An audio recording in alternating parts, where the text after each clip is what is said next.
De um lado, aos 90 anos, a deputada Luísa Erundina faz um discurso histórico e anuncia que permanecerá no Conselho de Ética da Câmara em solidariedade ao deputado Glauber Braga, alvo de um processo de cassação.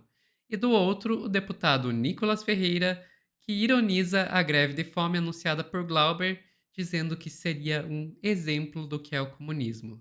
De um lado a coragem, do outro, não vou falar, melhor não, os advogados não deixaram.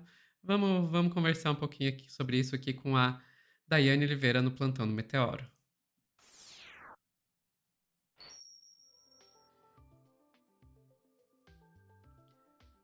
Dai, não tem nem como fazer essa comparação, né? A Luísa Erundina e Nicolas Ferreira é incomparável.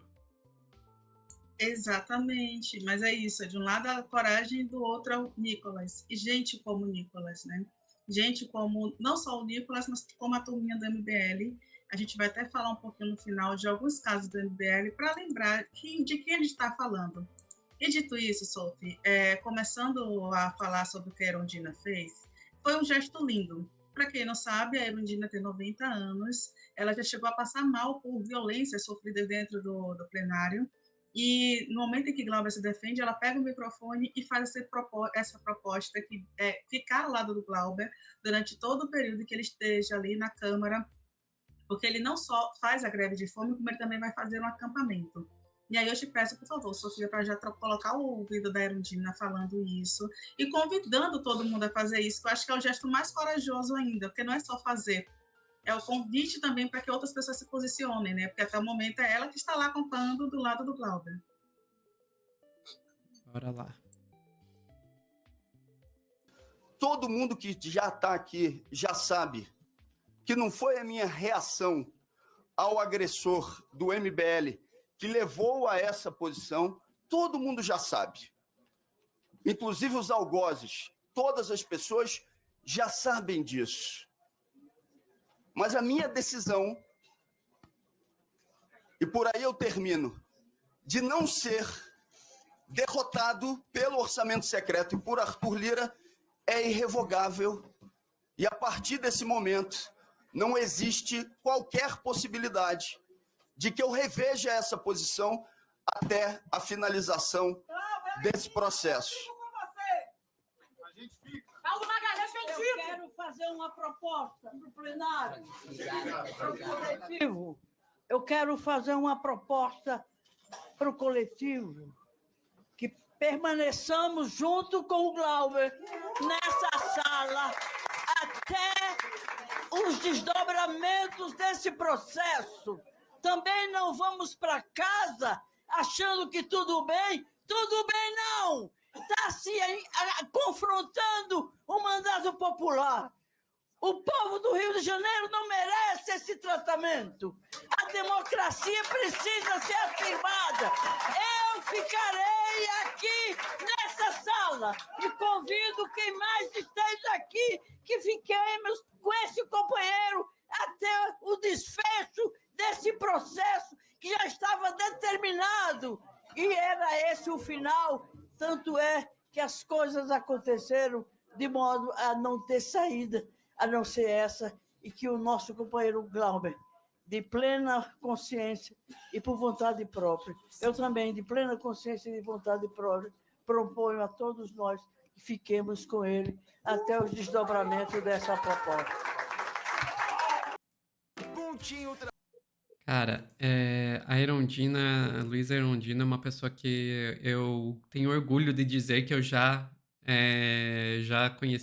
conheci pessoalmente. E, gente, essa mulher é assim, é uma força da natureza, sabe? É uma pessoa impressionante. Pois é, e vale lembrar, né, que a Erundina, ela saiu do partido, né, do PSB, perdão, com PSB. Glauber com Glauber no período em que houve o impeachment da Dilma Rousseff, justamente porque discordaram desse pensamento, que era o pensamento de apoiar um golpe. Então, e a Erundina, ela tem uma trajetória fantástica, uma trajetória lindíssima, uma trajetória de luta. É uma pessoa combativa. Em novembro, a Erundina vai fazer 91 anos. Inclusive, cabe até um questionamento, né? Por que a Erundina não está em casa descansando, assim como o Suplicy não está em casa descansando, só aparecendo em determinados eventos, determinadas moções? Porque ainda é necessário. Porque, infelizmente, tem poucas pessoas ainda como a Erundina, como o Suplicy, como outras figuras políticas que são de uma geração distinta, que também lutaram muito contra a ditadura e que seguem aí lutando pela democracia do país. Então, a Erundina ela ainda não pode descansar, porque a gente ainda consegue ter no plenário um pedido de cassação de Glauber. Então, a Erundina ainda precisa fazer isso. E desculpa, até serve de alerta aí para todo mundo, né? Todo mundo da esquerda que está lá, e de puxar essa fala, que poderia ter sido puxada por muitas outras pessoas, foi puxada por Erundina, e isso tem um simbolismo muito grande, inclusive da coragem. Dito isso, Sofia, eu vou te pedir para colocar o segundo vídeo, porque sim, gente, a gente vai assistir um pouquinho do Nicolas Ferreira, sim. Porque de um outro lado, né, de um lado a gente tem uma Erundina com essa voz potente falando sobre isso, a gente tem o Nicolas Ferreira de um outro lado, que é apenas participar da pataquada final, que já tinha acontecido ali, já ia, né, ser votado a cassação e já tinha a certeza de que isso iria ser aprovado. Olha a pataquada que o Nicolas faz, por favor, Sofia. Você nem sei seu nome. Segundo, eu nem sei quem você é. Eu nem sei quem você é. Que você se incomoda. Presidente, eu não consigo falar, senhor presidente. Eu não consigo. Não, para de... Vou encerrar a votação, deputado. Vai continuar? Senhor, preciso, quero continuar, quero que meu tempo seja garantido. Tem mais 5 minutos e meio, segura aí um pouquinho aí. Achei digno a posição do Glauber de fazer a greve de fome. Tá dando exemplo do que é o comunismo, parabéns. Silêncio, por favor. Não deixa só a população de esquerda passar fome, mas ele também. E outra, o precedente daqui que está sendo... E outra, é tipo a irmã do Davi, né? E outra, emenda, inclusive. Vamos falar, né, Sofia? Vamos falar. O que é que o Nicolas traz, né? Nada. Nicolas aprendeu socialismo na escola Jojo Todinho de como se ensinar, né, sobre socialismo e comunismo. Não faz o menor sentido. Ele aprendeu socialismo e a premissa do socialismo e do comunismo com a Jojo Todinho. É isso que a gente tem a dizer para o Nicolas. Ele recebeu várias investidas. Não, só uma coisa. Vamos lá. Qual que é o sistema que está operante, hegemônico no planeta hoje? É o capitalismo. É o capitalismo, né? Você vai querer falar de países socialistas, comunistas não tem nenhum. Socialistas você vai ter o quê?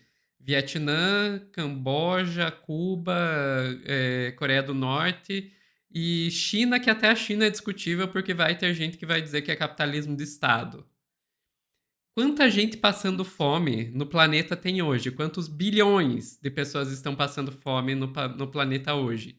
E são países capitalistas ou socialistas? E daí você vai querer associar a fome ao socialismo? Pelo amor, né, Nicolas? Sofia, inclusive, você é muito necessária nesse planeta, tá? Porque faz todo sentido. De 8,2 bilhões de pessoas no mundo, a gente tem uma grande parte da população passando fome, sim, ou na pobreza, ou na miséria, ou na insegurança alimentar, porque, inclusive, não é só o passar fome, mas é não saber o que tem amanhã, é não ter uma segurança alimentar com alimentos adequados. Isso, exatamente. Então, tem todo um processo que é atrelado e que gente como o Nicolas não está nem aí. Então, assim, mas no Brasil tem número X de pessoas passando fome, mas quantas pessoas estão comendo miojo? E só tem miojo para comer. Então, assim, Nicolas, né? É bom o Nicolas ficar quietinho junto com a Jojo Todinho, que eles não atrapalham muito, mas é só isso que eles sabem fazer, gravar vídeo para a internet, para, né, tentar ripar na internet, tentar ganhar likes e, através dos likes, atingir mais pessoas. Porque, no caso do Nicolas, ainda é um pouco mais perigoso do que as publicidades da Jojo, porque ele ainda tem poder de voto e decide nossas vidas.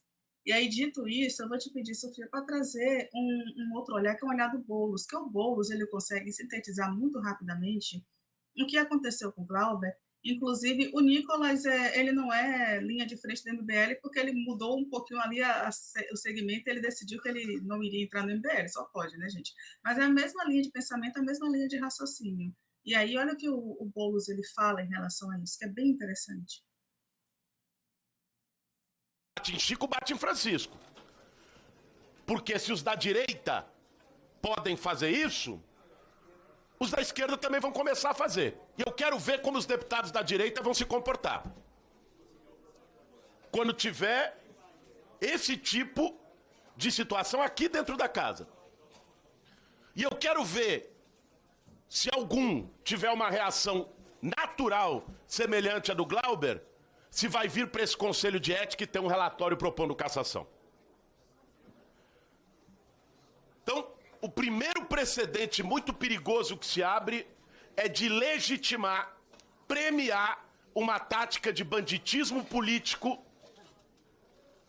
e punir a vítima.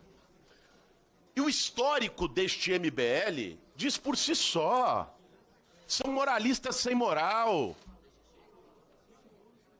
O rapaz lá, o outro que era lá de São Paulo, que gostava de fazer isso também, foi caçado porque foi assediar a mulher no meio de uma guerra na Ucrânia.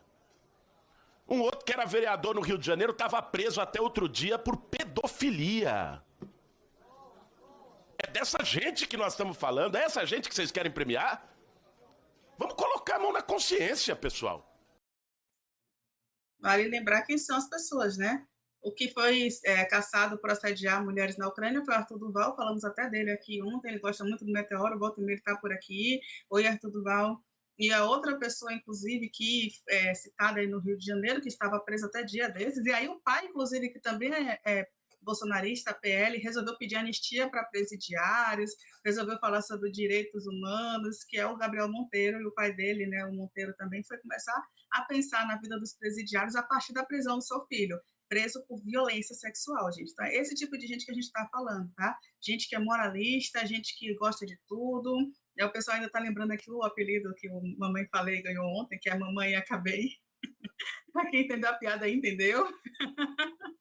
E é isso, gente. Infelizmente, a gente tem ainda poucas pessoas com tanta coragem como a Luísa Erundina, e infelizmente, por causa disso, a gente está vendo esse processo do Glauber passar e ser atropelado dessa forma, em todos os ritos, porque o interessante que eu venho hoje, depois do Zambada, que já gravou um vídeo falando sobre isso, a gente vê no momento em que o Nicolas está com o celular fazendo chamada com o Bolsonaro, a quem interessa por caçar o mandato do Glauber Braga. Não é por causa da violência, não é por causa do decoro, até porque vale lembrar que essa Câmara está mantendo o salário e os direitos, por exemplo, do Brazão, que é acusado de mandar matar a Marielle Franco e o Anderson Gomes. Essa Câmara deixou passar o Daniel Silveira, que teve uma denúncia imensa no Fantástico, em todos os lugares, que foi acusado de violência doméstica, né, violência de gênero em ambiente familiar, contra a ex-companheira, com, inclusive, ele admitindo que excedeu, que teve excessos, admitindo gritos, admitindo várias outras questões. Isso é muito vergonhoso. O que está acontecendo com o Glauber é perseguição, é só isso, é perseguição. É isso, Sophie. Concordo plenamente. O que está sendo feito com o Glauber é perseguição. Eu já falei isso no outro corte e vale falar aqui também. E isso me obriga até discordar um pouquinho daquela fala do Boulos ali. Vou te dizer, eu gosto muito do Boulos, respeito muito ele, mas eu sou obrigado a discordar de que isso abre precedente. Não. Não vai. Se alguém de esquerda tentar usar a mesma tática que o Costenaro usou ali para provocar o Glauber, sabe o que vai acontecer? A polícia legislativa vai tirar a pessoa vai dar um jeito de sumir com a pessoa dali muito antes de qualquer pessoa de direita sonhar em perder a paciência. E se a pessoa de direita perder a paciência e fizer alguma coisa, não vai receber o mesmo tratamento do Conselho de Ética da Câmara dos Deputados que o Glauber tá recebendo. Eu acho que colocar como se que vai abrir um precedente, o pessoal da direita vai cair nisso também, é um pouco dizer que o Glauber tá sendo caçado por causa da reação dele. O Glauber não está sendo caçado por causa da reação dele, e justamente por isso, nunca que alguém de direita vai cair da mesma forma que o Glauber tá caindo, nunca que isso vai servir de precedente para pegar alguém de direita na Câmara. Mas enfim, essa é só minha opinião. E como eu disse, não entendam isso como um ataque ao Boulos. Eu concordo com o Boulos em muitas coisas também. Ficamos por aqui, Dai. Isso, Sofia. O Boulos foi muito aquela figura pacificadora ali, apaziguadora, naquela linha de, olha, pode acontecer também contra vocês, poderia acontecer com todo mundo, mas de fato é muito diferente. A armadilha é diferente. Ficamos, Sofia, só um comentário final, que é o seguinte, um comentário aqui no chat, que o Lula deveria também ser uma pessoa que deveria estar denunciando essa questão. Concordo. Lula é um presidente da República que precisa de aprovação de projetos, sabe? Mas é É, exatamente isso. Se ele não se deveria, posicionar, deveria. Eu entendo o ele vai cálculo se dele de não posicionar. Se ele não se fazer. posicionar, Eu entendo o cálculo dele de não fazer pela questão assim, tipo, se ele vai lá e faz isso, não dá 2 minutos, todos os jornais estão dizendo Lula defende deputado que agrediu pessoa na isso. Câmara, sabe? E seria uma coisa de acabar gastando o capital político que ele quer gastar em outras coisas. Mas, se ele fosse uma pessoa corajosa, se ele fosse uma pessoa, assim, vamos lá, deixando um pouco o cálculo frio político de lado, deveria. Não, ele deveria, e eu acho que é a função dele, é a missão dele, porque colocar o Lindenberg pacificador ali na frente e gastar depois recursos que podem ser péssimos para a gente, em votação de projeto, o toma lá da cá que Dilma rejeitava, e por isso foi caçada, é muito pior. Então, sim, ele precisa fazer isso, porque a ofensiva vai vir muito maior. Então, é o momento, sim, do posicionamento ativo do PT, porque nesse momento foi com o Glauber, mas pode acontecer com qualquer um do PT. Inclusive, a gente está vendo acontecer a violência contra a Grace, e está vendo acontecer contra o Lindenberg também. Então, sim, gente, eu Exato. concordo que o Lula deveria se posicionar, e passou da hora, na verdade. Enfim, é isso. Sofia. Só vou deixar isso aqui. Pessoal que está assistindo ao vivo, não sai daí que a gente já está voltando com mais notícias para vocês aqui no Plantão do Meteoro.